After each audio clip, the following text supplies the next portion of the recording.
Good morning. I'm Mary Beth with Crush Course, and welcome to my backyard. Welcome to my deck. It's brunch time, and let me turn down the music. We've got a little bit of brunch bossa nova going. Turn that down. And there we go. I hope you can all see me. We're theoretically live. I think so. I'm Mary Beth Vierra, again, with Crush Course. And Crush Course is where you can learn, taste, and discover your way to wine confidence. And I help you get there. So here is a foray on brunch. So I'm coming to you direct, as I said, from my deck in Healdsburg, California. We're in the heart of Sonoma County's premier wine growing regions, and we're really at a convergence of three premier wine growing AVAs, or wine growing regions. So the Russian River Valley, the Alexander Valley, and the Dry Creek Valley really all converge right here, believe it or not. I think we found out that technically right here on Fitch Mountain, we are in Russian River Valley. But a stone's throw in that direction, just going a little bit east and slightly north, is Alexander Valley. And behind me, we overlook the town of Healdsburg and the Dry Creek Valley right behind me. So we're really in a pleasant position. So I'm all set for brunch and wondering if you are as well. Since I have a passion for pairing, and some of you that are watching know me, that all of my life I've loved tastes and flavors, and so wine and food just go together. So with that passion for pairing, and it's almost Mother's Day, tomorrow is going to be brunch for a lot of people, I thought you might want some tips on pairing your brunch eggs with wine. So what I want to know is, I'm going to look on Facebook. What I'd like us to do is, if you would use the comment section like a chat, because I'd like this to be interactive. So I don't want to think that I'm over here all by myself talking to no one. I want to know that you're out there. So in the comments box, let me know where you're having your brunch today, right now, or are you on your deck? What town, what city, what country are you in? I'm going to take a look and see if we have any responses coming through in the chat.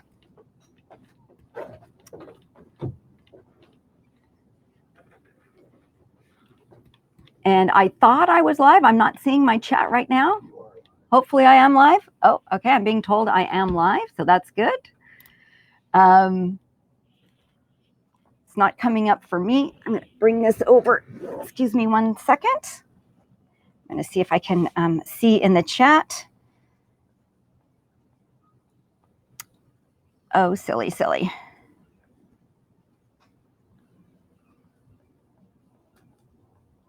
Ken, will you help tell me where people are coming from? Because the chat is coming up over there on you, but it's not coming up over here in either one of my positions. Southern California.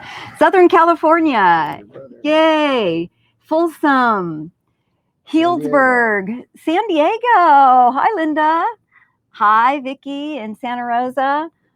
Wonderful. Okay, I'm glad to have people joining me. Lone Tree, Colorado, Menlo Park, California. Hi, Obiamaka. Oh, Orange County. Hi, Jessica.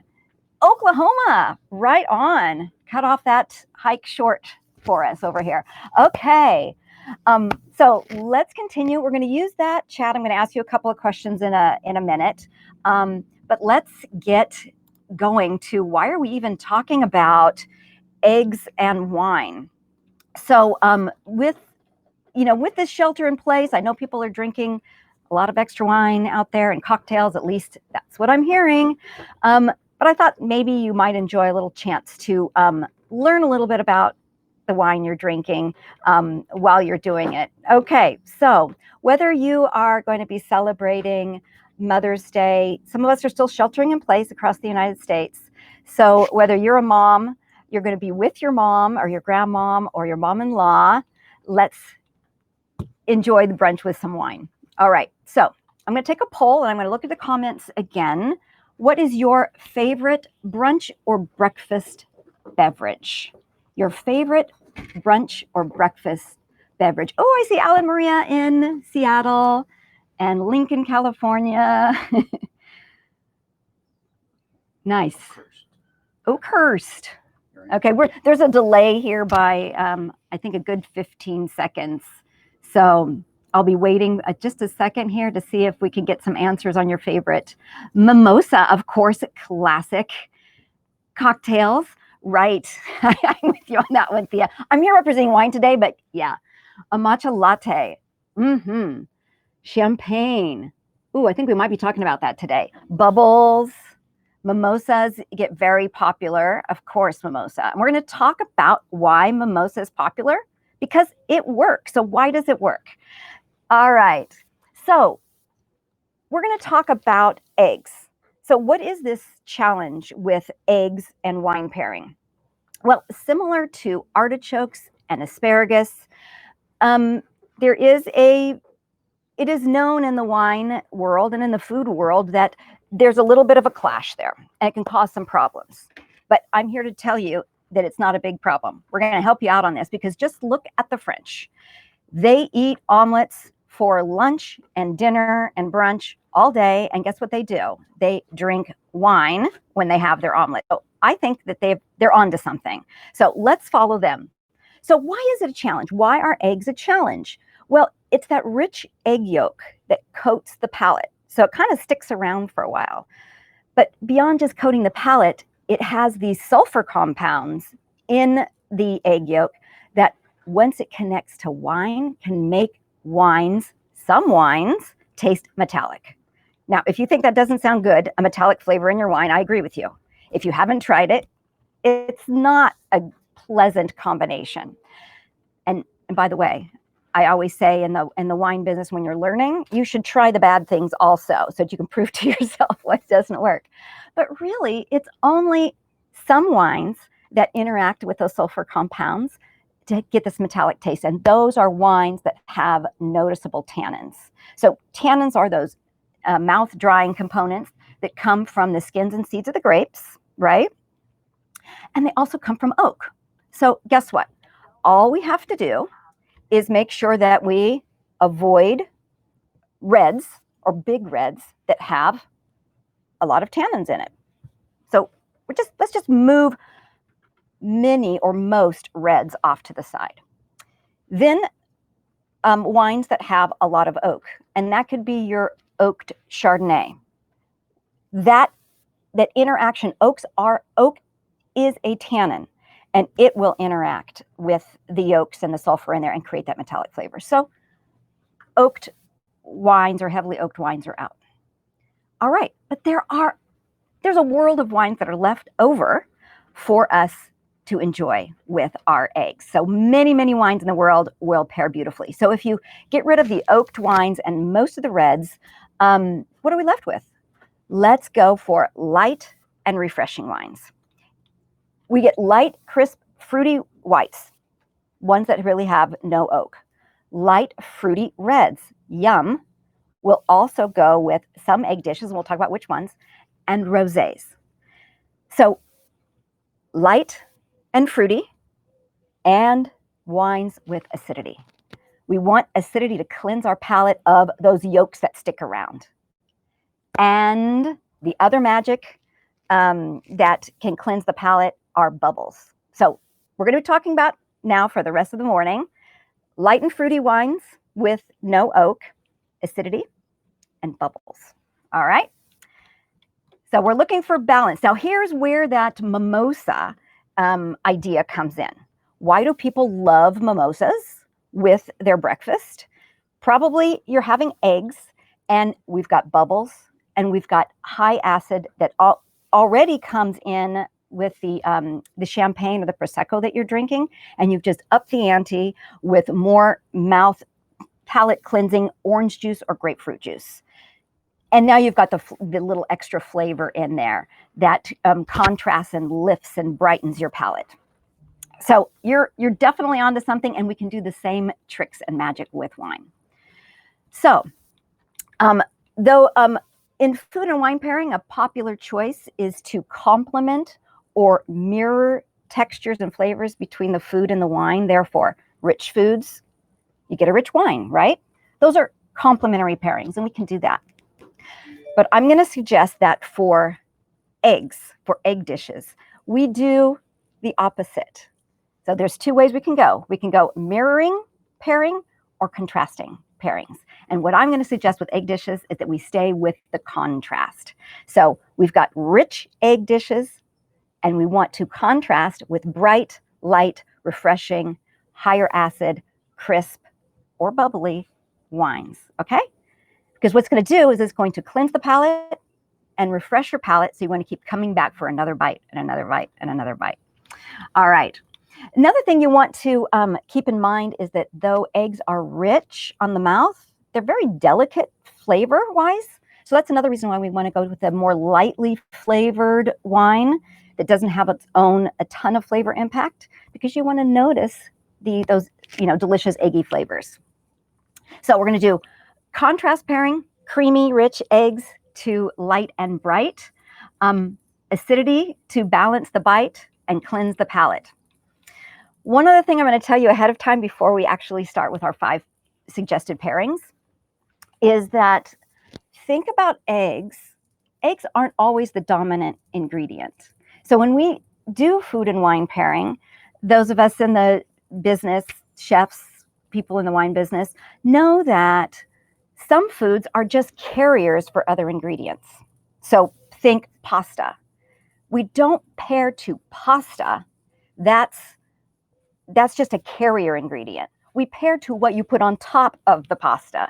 So it's either a red sauce or a bolognese sauce, or it's, greens and olive oil and garlic. You pair to that. So we do the same thing with egg dishes. The first dish we're going to talk about, the egg is the main ingredient. But as we move on, we see that we're going to be adding ingredients, and then we start pairing to those ingredients. So we always think about in food and wine pairing, what is the dominant ingredient in the dish, and that's what we pair to. So today we're going to offer 5 egg dishes, and I'm going to recommend some wines to try. So let's see if there's anything else that's come up here. Mary Beth and Ken to adopt you. Yes, we're going to have you over very soon, Thea. Some people like the setting here. Yes, we have a very, very beautiful setting. Thank you. Thank you, Patrick. Okay, so the first thing we're going to start with, and I'm going to show this in my stream here. You're going to see let's see, we'll try this. Get that to work. All right. We're going to go back here so we can get this to work well. We're going to start with yolky eggs and buttered toast. So how many of you like yolky eggs and buttered toast? That's a classic, right? Yum, yum, yum. I got a yay. I got a yay. Okay. Add Gruyere, mushrooms, Pinot Noir. Oh, we're going to get there. Yes, Jack. Yes, we will get there. But we're going to start with the basics. So we got those runny yolks. That's where you're really going to notice that mouth coating, right? And that's when you're really going to notice the sulfur. So, my best laid plans here. I'm having a hard time clicking. Let's see. All right. All right. So what do I want to pair with that? I'm going to pair bubbly. I'm going to pair some bubbly. All right. But not just any bubbly. We can go with any bubbly. But I'm going to suggest we go with champagne. Something like champagne. We're going to go with traditional method bubbly, where the second fermentation is in the bottle, where the fermentation, where the grape juice is sitting on the lees and aging for a number of years. And with that lees aging, guess what we're getting? Toasty notes, and sometimes some creamy and buttery qualities. So bubblies and champagne always have high acid, high acidity. We said we want to cleanse the palate. And it has buttery and toasty notes. So you can go with champagne if you want. With Mother's Day, you can spend that extra coin, go over to France. But guess what? You don't have to go to France. There's a lot of other places you can get traditional method sparkling. You can stay in France and go with the Cremant de Bourgogne. We can do another class another time about everything that has to do with bubbly and all the different definitions and terms and the different flavors that you can find. I'm going today with a traditional method sparkling from right here in California, from just, 4 stones throws over. In Sonoma County in Healdsburg is J sparkling wine. It is also a traditional method sparkling, and it is Cuvée 20. And it is delicious. It's got some lemon notes.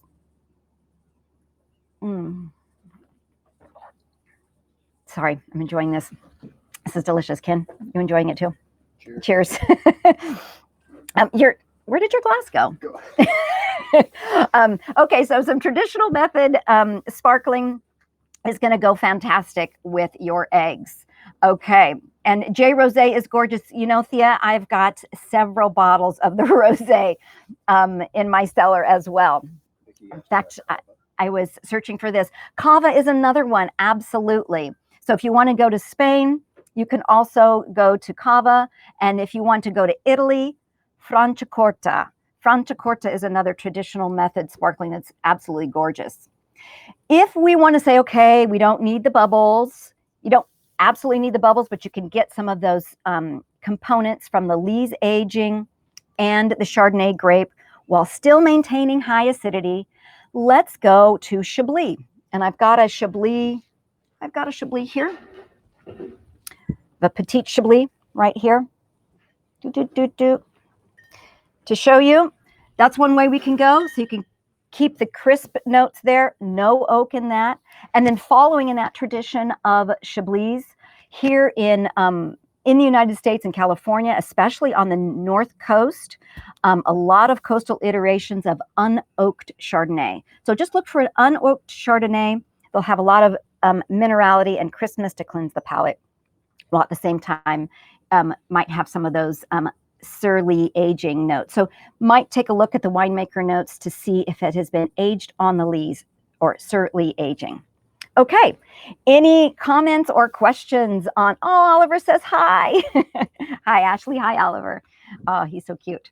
All right, so let's think of bubbles, acid, lees aging, and a little bit of buttery notes to pair with those yolky eggs. I need another sip. That's not going to go too far from me. Okay, so let's move on.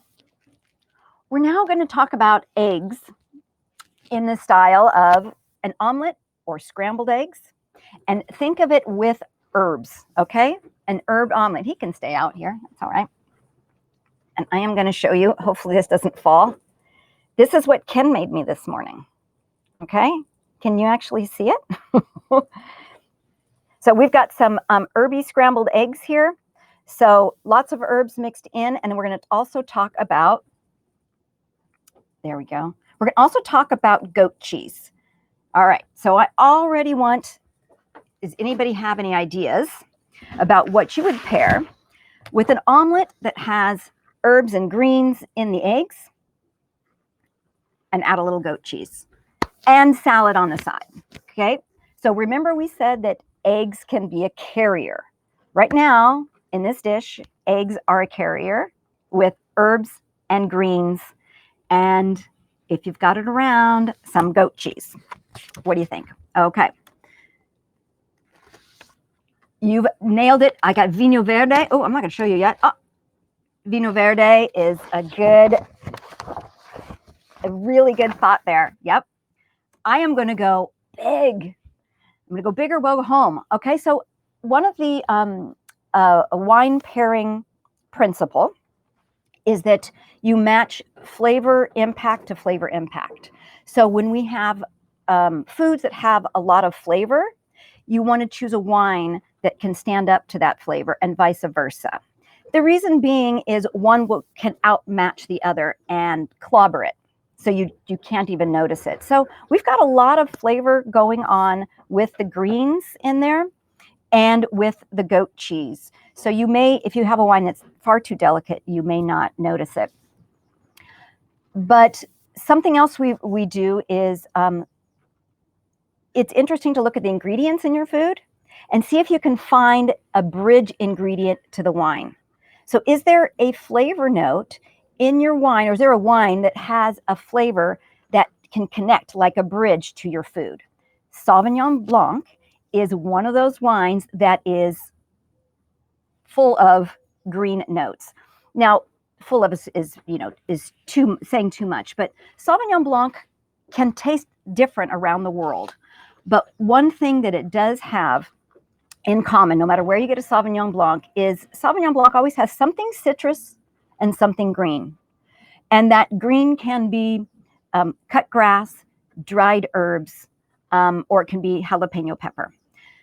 But there is a nice bridge here to Sauvignon Blanc. And what I'm going to tell you is that some people, and I know it's very polarizing grape, some people love Sauvignon Blanc, and some people say they hate it. They really don't like it. It's too strong. And I'm going to say that you need to try a few different Sauvignon Blancs. So we're going to talk about that in like 2 seconds. But I've also taught classes where people that have been Sauvignon Blanc haters, I've had them try it with goat cheese and goat cheese sprinkled with herbs. And I've made believers. So, as I said, Sauvignon Blanc is always something citrus and something green. If you want to go big and really show off those green notes and tropical flavors, maybe some guava and passion fruit, you'll go to New Zealand. So I'm going to go big right now. I'm going to New Zealand. I've got a Whitehaven Sauvignon Blanc. It's from Marlborough. Marlborough, anything in the Marlborough region is going to be known for having more of those green notes and tropical flavors. So I'm going to have that. Oh, I'm probably not going to eat right now. I would like to, though. Rolling the dice. Okay, I'm just going to reach for some of that goat cheese. This is amazing.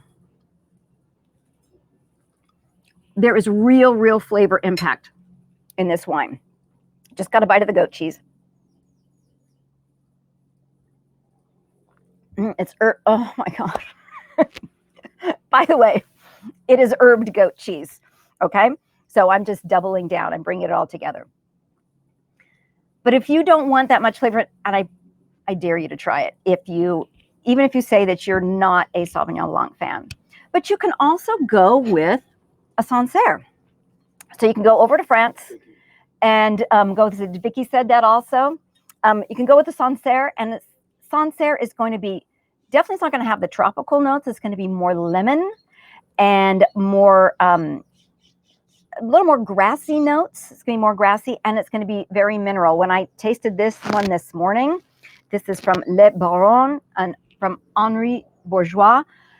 So much minerality. And so that's a whole other conversation what minerality is. But there was really a drying note on the palate, kind of like, and flavors and aromas of wet stone. So that's classic there as well. You can go with a Vermentino or a Gruner Veltliner. Anything that's really crisp and refreshing if you want to tone down the green. So Gruner Veltliner would be another way to go for very green. Vermentino has a little bit of green and more fruity. Okay, so any thoughts? Terry wanted to know the name of the first. The name of the first Sauvignon Blanc? Yeah. It's Whitehaven. Whitehaven Sauvignon Blanc from Marlborough. It's really fabulous. It pairs wonderfully with salads and fish. It's fabulous. I drink it a lot. Okay, so green herbal acidity to go with your green omelets. All right, one of Vicky's favorite producers. All right, guess where we're going next? Okay, after my heart, and how many people have hearts on Eggs Benedict? Okay, Eggs Benedict, yum.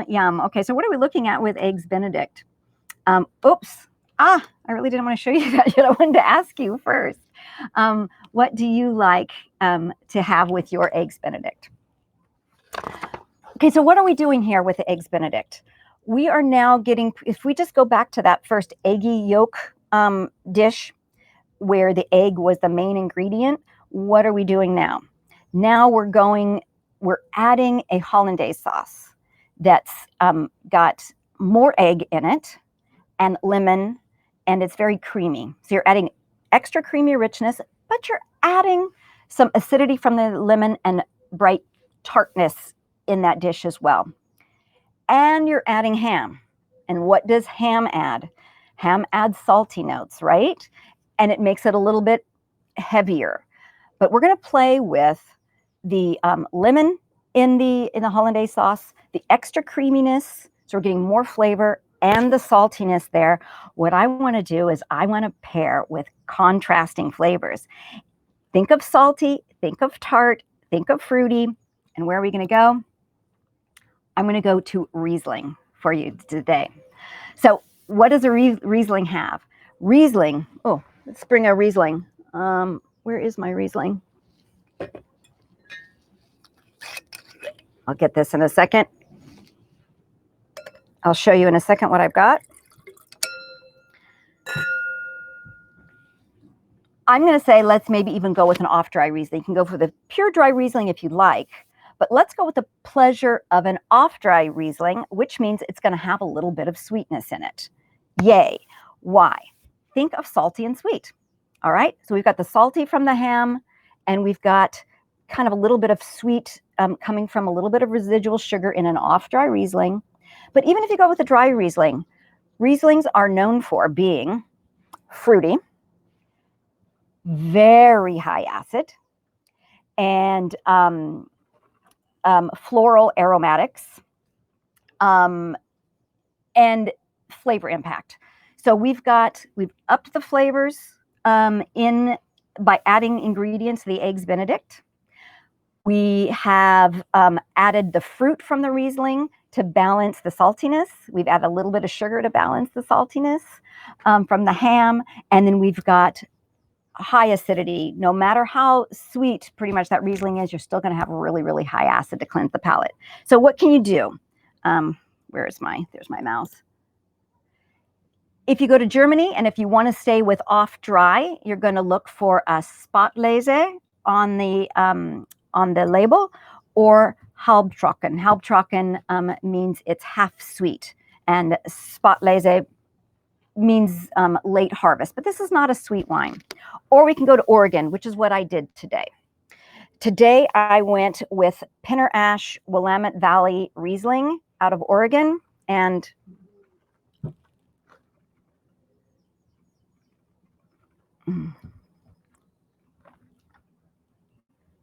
oh my gosh, I'm in heaven. I absolutely love Riesling. For those of you who enjoy Riesling in the wine business, oh, my mouth is just continue to water. And that is from the high acid. The high acid is holding all those flavors together. So it's really going to cleanse my palate and yours with the salty creaminess of this dish. The fruit impact is there. It's really holding on to that fruit. I'm going to show you another maker that I really love out of Oregon, and that's Brooks. So you also look for the Brooks family Riesling. They're in the Eola Amity Hills, which is a sub-region of the Willamette Valley. They're absolutely fabulous. In Germany, look for anything from Dr. Loosen. That's Loosen. That is fabulous. So what if you don't have a Riesling handy, or you don't know where to, you just don't have one handy, or you don't see one at the store? You could also go to a Torrontés from Argentina. That's another highly aromatic grape that has high acid, lots of fruit, and floral notes, or an Albarino. And I particularly suggest going with an Albarino from the Rías Baixas. It's got a lot of fruit character and high acid as well. So they'll all do a similar trick. Any comments on Eggs Benedict and what you like to pair with your Eggs Benedict? Any thoughts? Okay. Did someone say Torrontés? Yes. She adores Torrontés. Thank you, Thea. Okay, so where are we going to next? We've had the yolky eggs, we've had herbal eggs, we've had Eggs Benedict. Next, we're going to go to, sorry, I'm still trying to figure out how to maneuver between two different screens here. I'll get there. All right. Now we're going to quiche Lorraine or a croque madame. All right. So what do you think that we're doing with the eggs? The eggs are holding together all the other ingredients, right? They're there to service the bacon. They're there to service the cheese. And both Croque Madame and a Quiche Lorraine, if they have cheese in them, it's Gruyere. Super salty, super umami, very strong flavors coming out of here. And yet, in a Quiche Lorraine, you should be able to taste, you want to taste that light egginess about it. So if you don't know what a Croque Madame is, it's kind of like a French grilled ham and cheese. And then there's a bechamel sauce on top of that, which is a cream based with more cheese in it, Gruyere cheese, and a fried egg on top. So boom, lots going on there. So what do? Since we're increasing the body of these dishes, we're increasing the weight, right? And we're increasing the flavor. We want to do the same thing with our wine. We want to match it. Otherwise, we're not going to notice what's going on with the wine. So where do you think we're going to go here? We want to get a wine. And by the way, a Riesling would be fine with that. But let's up the ante a little bit. How about a rosé? See, I'm getting all kinds of glasses lined up here. I'm going to be extra hungry after this. Ken's brother made that. Isn't that cool? Blacksmith artist. He's a blacksmith artist. Martin Munson out of Sonoma. Okay, so I've got a fleur de mer, or a fleur de mer, out of Côte de Provence. Okay, so this is a Provence rosé. Look how pretty that is. I'm going to pour it now. So once we have, how do you get a rosé? It's from red grapes, right? So red grapes that have been, the juice has been allowed to sit on the skins for just a little bit.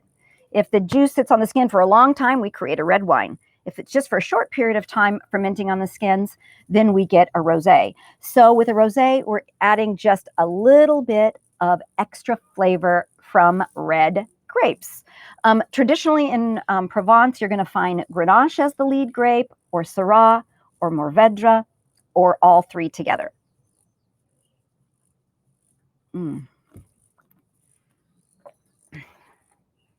Oh, that's lovely. And there's some sweetness in there, but there's just a little bit of bitterness on the end of this one, but in a good way. So that's really going to balance out and kind of cleanse my palate of all of that cheese and that saltiness in the bacon. So this is lovely. Did I bring another? Yes.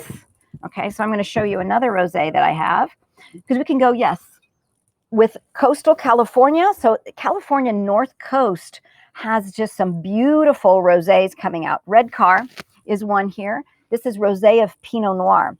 Now you'll find in California that we make rosés of all of these grapes, Grenache, Syrah, Mourvedre. But Pinot Noir seems to be a real popular grape to choose in California as well. So this one is out of, why am I just gapping on the name of the cute little town that, I'm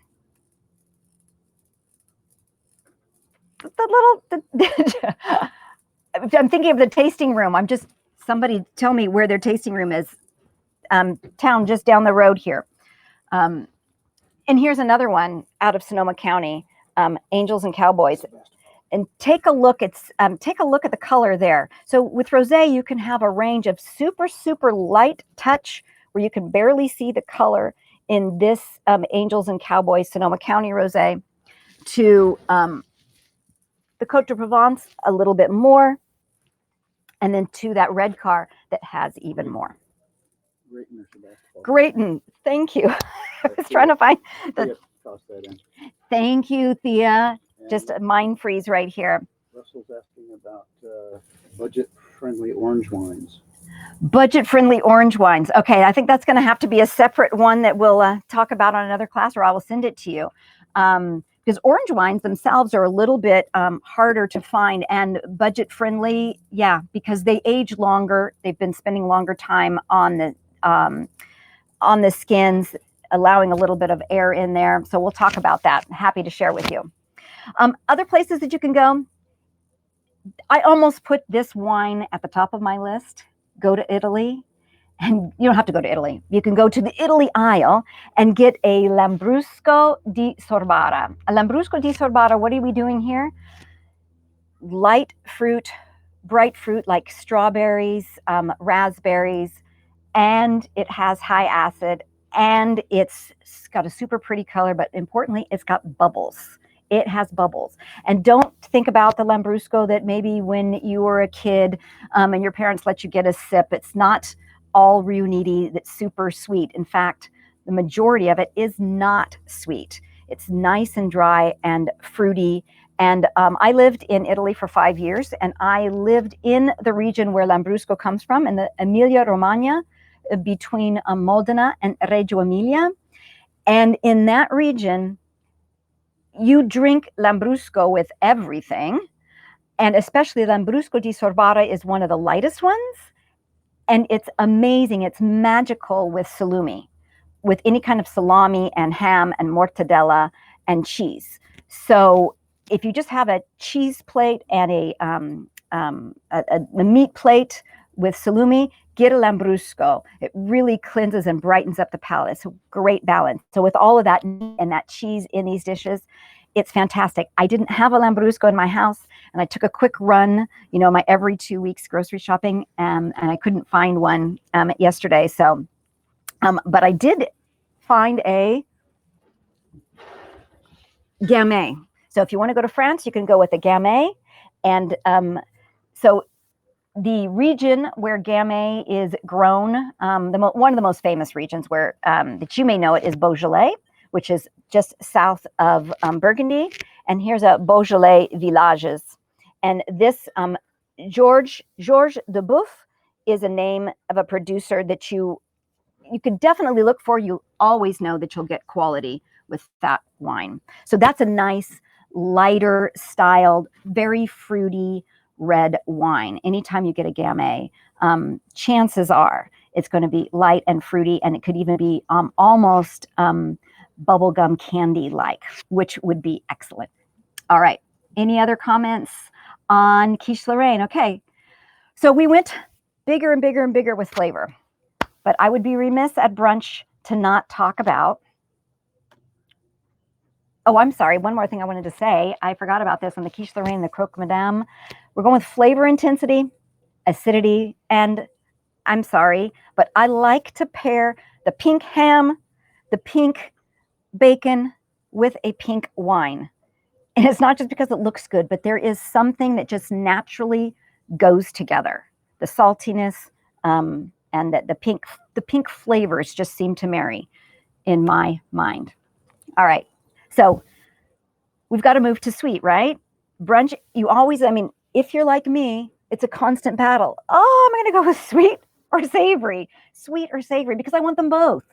Well, French toast can marry those both, because French toast, right, is that big chunk of really good bread. I know Thea's out there. She's been making all kinds of bread, and many of you have. I see Samantha, I missed the orange wine chat. What's your fave? Like I said to Russell, we're going to have to talk about this on a different stream because it's a whole different topic. But I love the idea for another class, another session. French toast dipped in egg, right? So we've got more egg. And you can take your French toast from savory all the way to super, super sweet. So we've got something going on here. If you keep it on the savory side and you just add a touch of the butter and a touch of maple syrup and put some fruit on there, we're staying in a good range that pairs with wine. The sweeter you get with your food, the sweeter you must go with your wine, because there's a big food and wine pairing principle out there that we all need to know. And this is one of those things that can be a train wreck that you must try for yourself. And that is, the sweeter the food, the sweeter the wine must be. So the wine must always be a little bit sweeter than your food. Why is that? Because your brain gets habituated instantly to sweetness. So with sweetness, like cancels like. Just remember that. With sweetness, like cancels like. That means If you have a bite of a sweet food in your mouth, you swallow it, then you take a sip of wine, fruity flavors and sweetness just disappear. So really, the sweetness in the food cancels your perception of any sweet or fruity flavors in the wine. And guess what? The wine was made to be balanced with fruit and other components. So if you get rid of the fruit and you get rid of the sweetness, what you're left with is the harsher components of just acidity, herbs, and tannins. So think back to what you know. How many of you have brushed your teeth and sat down to a glass of orange juice? You're doing the same thing. Believe it or not, there's sugar in your toothpaste. That's interacting with the sweet and sour orange juice. You've just canceled the sweetness in the orange juice and all you taste is the sour. Another example, think about wedding cake being poured with Brut bubbly. Don't do it. You need sweet bubbly, okay? Because the sweetness in the cake cancels any perceived sweetness in the wine, and it tastes really harsh. So to balance that, wine needs to be a little bit sweeter than your food. So Prosecco is an option. Prosecco has really a range of sweetness. Get one that has some nice fruit and a little bit of sweetness in it. So again, it depends on how much maple syrup you're putting on your French toast. If you're putting a little bit more, I got a Chenin, no, I'm sorry, I'm going with something else today.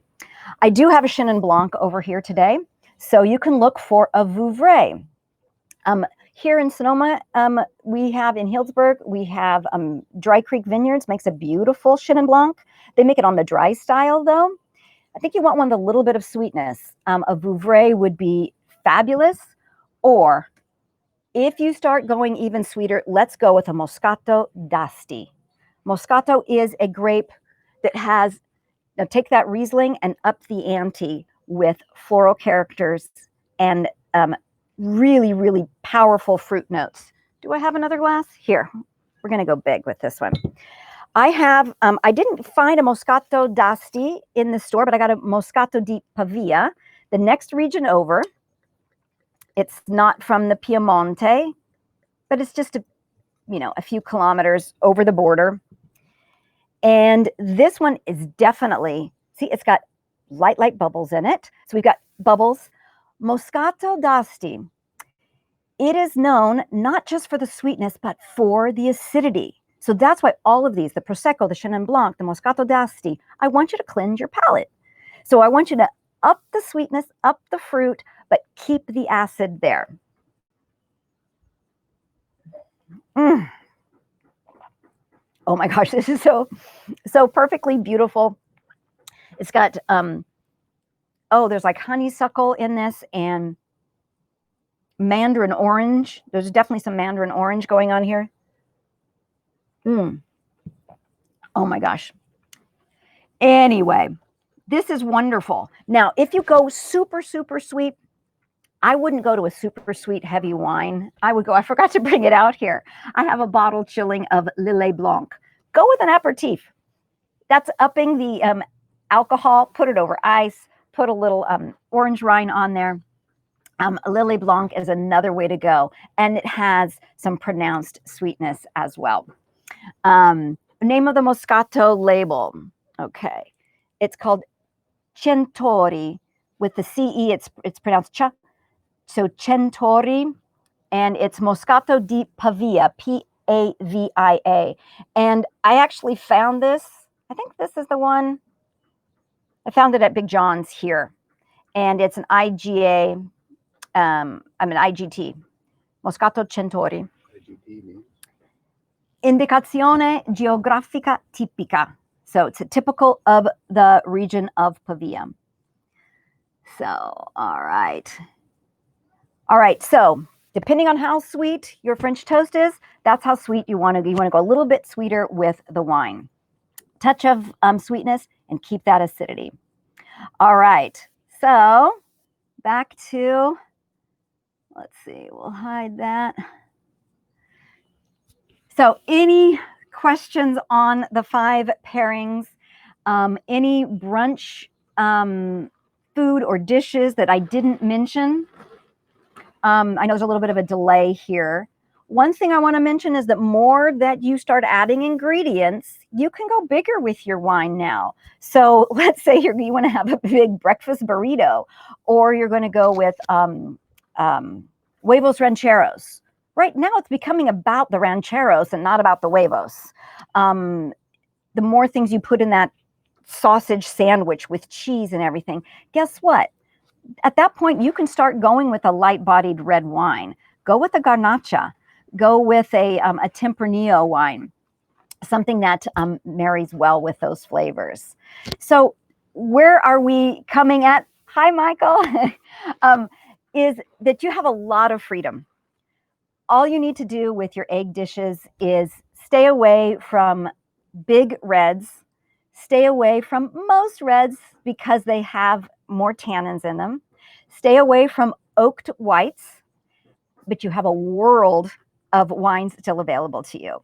You have fruity reds, fruity whites, floral reds, floral whites. Look for wines that come from regions that have high acid, and we're going to have other classes that I'm going to talk specifically about learning about regions enough so that you can get clues to what you can expect in the bottle. I love talking about that. And bubbles. So we want to cleanse the palate with acidity and bubbles, and we want to stay balanced. And by the way, all of these wines also have in common is they basically have low alcohol. This is brunch, by the way. It is still morning-ish. So we want to start light so that we can continue through the day, because the best brunches are long brunches. So pace yourself. So I want to invite you to come over. I'm going to put a summary together, or the summary sheet, inviting all of you to go to crushcoursewine.com. That's not crash course, it's crush, like crushing the grapes when at harvest time. Crush course, COURSE, wine.com, and subscribe. Hit the subscribe button. That way I'll get your email address and I can email you a summary sheet of what we went over today and give you some wine suggestions. Also, follow me on Facebook and Instagram, also Crush Course Wine. And what I'm doing is I'm putting together a group. I'm going to create a Facebook group called, and if you'd like to be a part of this, Crush Course Wine Explorers. So if you want to be a Crush Course Wine Explorer, I'm going to invite you over to a Facebook group where we can have continual, chats about different topics. I can learn more about what you're curious about in wine, because I'll be building classes, virtual trainings, seminars out in the universe, virtual seminars online where we can talk more about wine and you can learn more. We're going to carry this conversation on. So with that being said, Portuguese Godfather from Gustine wants to know if linguiça or Italian sausage and eggs, any pairings with it? Oh, pairings with that. Well, definitely I'll go with a Portuguese red blend from the Douro. I think that would be very, very good. Dad. Yes, you can go much once you start putting on that sausage in there. Definitely, and the linguiça, I would definitely start with a rosé, and any Portuguese light to medium bodied red would be great. So with my Moscato di Pavia, it's got a little bit of sweetness and bubbles. I'm going to toast this one to my mom, who's no longer with us. I'm not going to get. She would love this one. Oh my gosh, she would love this one. And she would love being in this garden. So we miss her terribly. So to all the moms out there, I would toast to you. And I want you to hold your mom dear, your sister, your aunt, all the moms. Have a beautiful day tomorrow. Enjoy the rest of your brunch today. And for all your brunches in the future, chin chin. See you.